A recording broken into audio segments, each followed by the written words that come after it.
Okay, so it's all about using up our leftover or things that are slightly going out of the pantry. So I've got some pears that need eating up, and of course I'm going to make a cake.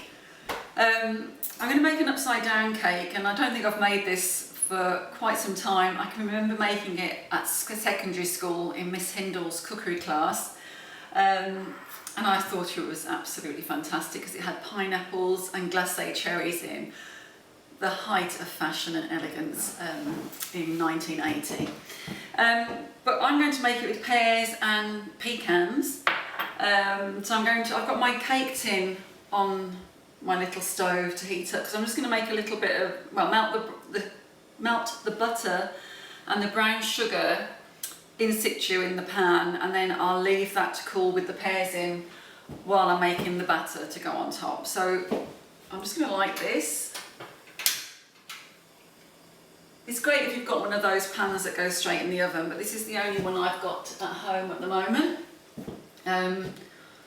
So I've got that on. Then I've got all my ingredients ready. Now I'm actually going to make this gluten-free because we try and avoid gluten at home. But obviously if you have got an intolerance, it's going to be a great recipe.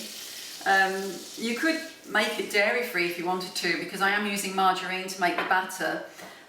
So instead of having the butter right now, you could have a bit of oil, or you could just heat the sugar on its own, or the other alternative of course is to put a couple of spoonfuls of golden syrup in there. Have I lowered it too far? No, that's great. So I've got the butter going nicely there, and I'm going to put the brown sugar in, push that down. And I have cut some of my pears up, but I saved them. I'm going to try and fan them out. So cut the pears in half, peeled them. As I say, some of them are a bit soft and mushy. And then I used a teaspoon just to get the pip out, and then slice them very thinly so that then you can just fan them out in the dish, because we want the pears to be important here.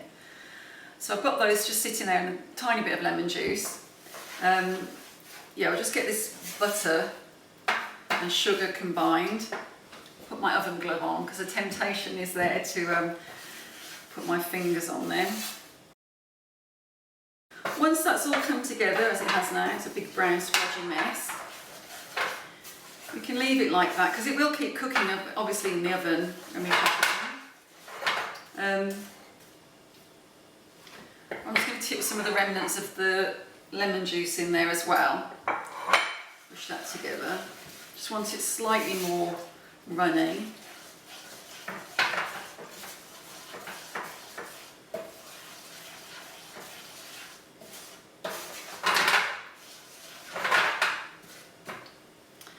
I'm just looking to see a little bit of bubbling coming around the edge, and then I think I might let it stand at that. Get that nice and hot. Right, and now I'll just leave it for a little while. Lower that temperature down a bit. Make sure I go the right way. Right, so you've got a nice sticky toffiness starting there. But it is you're making a syrup for the pears, so not to worry too much there. It's all bubbling nicely, so I'm going to take that off the heat and show you how to lay the pears in there. Just turn this off. I'm a bit nervous with this being here like this, and no handle on my pan. There we go, it's all bubbly. So I'll just put this pear in that I've already done to give me an idea of how many I'm going to need. Drop that bit off. Ooh, push that in. Don't put your fingers in, because you'll remember this day forever if you do. That toffee combination of brown sugar is very, very hot. So is the tin. Just going to push that to one side and show you, hopefully, if the camera's picking this up. So I've cut this pear piece off because it was a little bit squidgy, and just with a teaspoon, there you go, you can see I've cut out the centre, and then just very thin slices up to the neck of the pear. It doesn't matter if you go too far. I mean, you can even cut them into wedges, but I wasn't sure how many I'd have and I wanted it to go as far as possible. I'll just lay that in the tin the other way.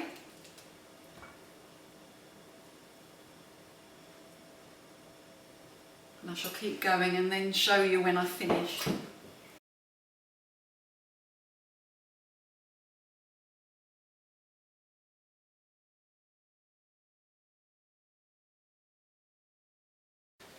So I've spread those round in the tin, hopefully you can see. And now we're going to make the batter that will sit on top of that, and then it'll all tip out and be beautiful. So I've weighed out my 175 grams of margarine, and I've sifted 175 grams of caster sugar. Pop those in together. And we'll leave those to beat together till they're nice and fluffy.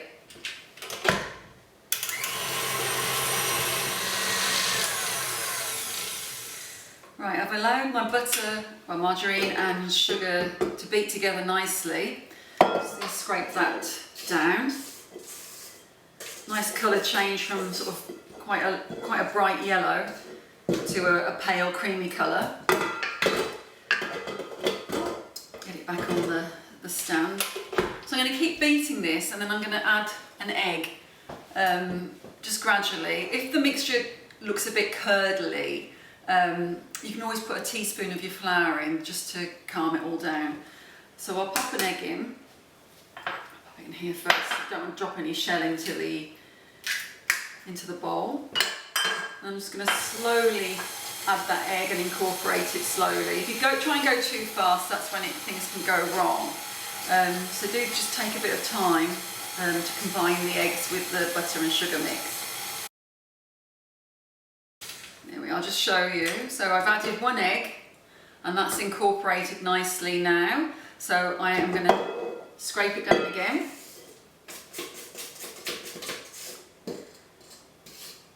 And then carry on with the next egg and so on. One more into the little dish so we don't get shells in our bowl. They stay in the little dish.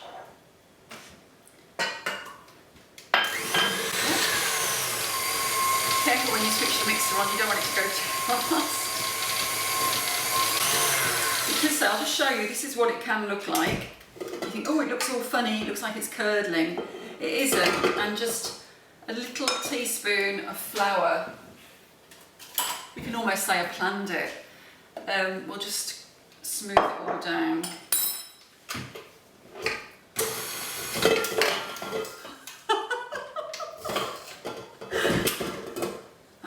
Letting you realise that it can all go wrong, but it will all turn out all right in the end. Okay.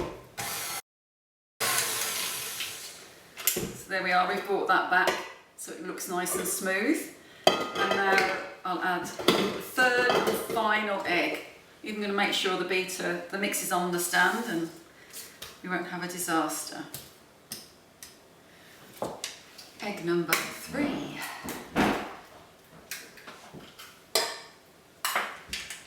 So nice and slowly to start with.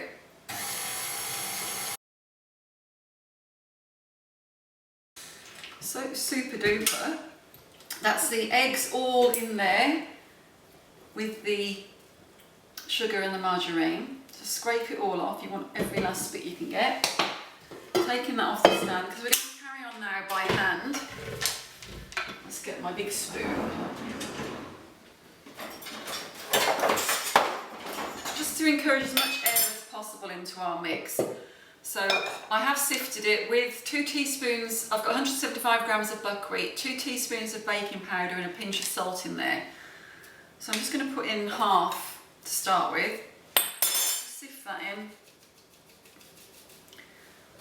and then just gently fold that mixture over. Before I put my last bit of flour in, I'm going to just put in about a teaspoon of vanilla, because it's always yummy. Just stir that through. And then we'll add the rest of our flour, baking powder and salt.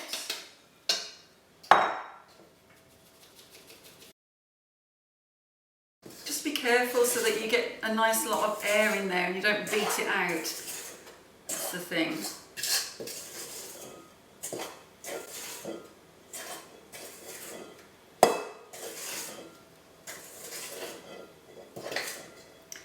There we are, and what a nice dropping consistency, so it's falling off the spoon there.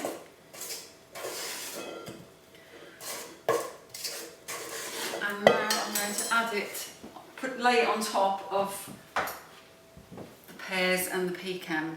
So I want to do it carefully because we don't want to move the fruit.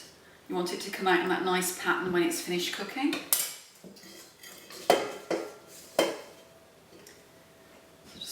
Dollops on to start with. I can spread them around a little bit.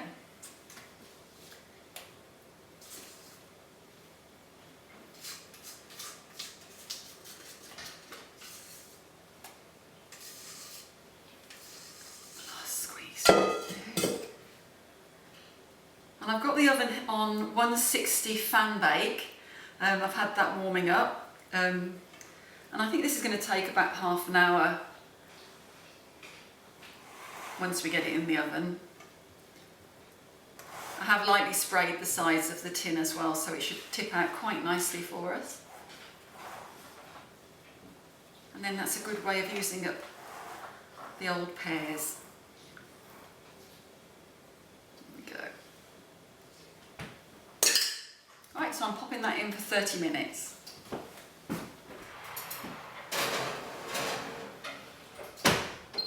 So I've just in the middle of making some Anzac biscuits, but our timer's gone off for our upside down cake. So I'm going to get it out of the oven now and show you. We will allow it to cool and then we'll tip it out and it'll hopefully be dramatic. So party time. Nice and hot, that's the right amount, so that's good. Yeah, that's coming out nice and clean. So I'm going to leave that to stand for a wee while. Then we'll run a knife around the edge and tip it out and hopefully it'll be nice and squidgy on the top. But yeah, here we are, as promised, our upside down cake, which I'm going to tip out. Just get a little knife. It is cool enough to handle the tin now, but I want to hold it on the base, which will be quite a bit hotter. So just running that knife all the way around the edge. I'm going to put my plate on top, invert the tin, say a few prayers, and then there we go, party time. That looks gorgeous. Hopefully you can see that, don't want it to fall off. And then we can just dust it with icing sugar, and we can serve that with ice cream or creme fraiche or cream or custard. The choice is yours, but I hope you enjoy it, and it's a useful way of using up those old pears.